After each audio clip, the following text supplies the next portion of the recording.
नदी के चाहत में समंदर को छोड़ बैठी। कितना अनमोल रिश्ता था हमारा, एक पल में तोड़ बैठी।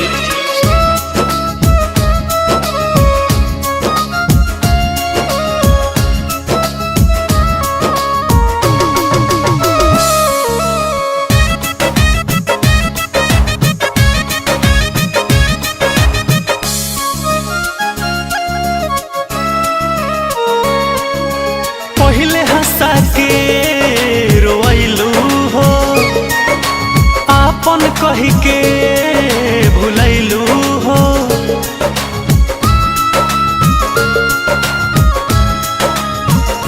हाँ, पहिले हंसा के रोइलू हो, आपन कही के भुलैलू हो। जब दिल से गईनी हार हो, ठुकरैलू हमर प्यार हो। दूर देलू नाता अरमान, काहे याद आवेलू जान। दोसर के लेलू अपन मान, तो वो याद आवेलू जान।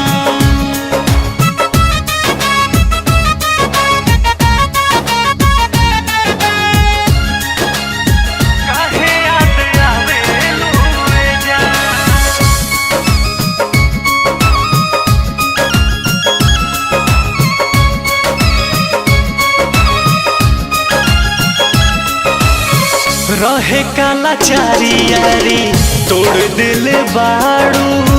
मन भर गइल मोह मोड़ ले बाड़ू।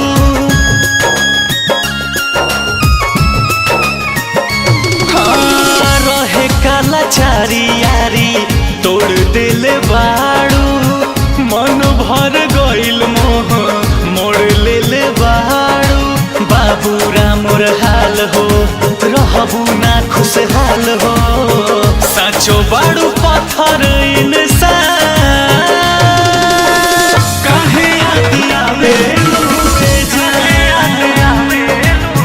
दोसर के लेलू अपन मान, तो वो याद आवेलू जान।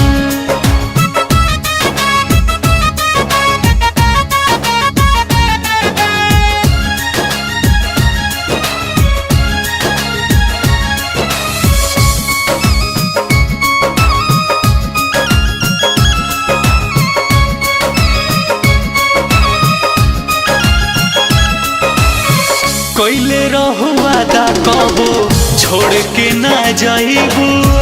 जब खिसियाइब हम तब तू मनाइबू।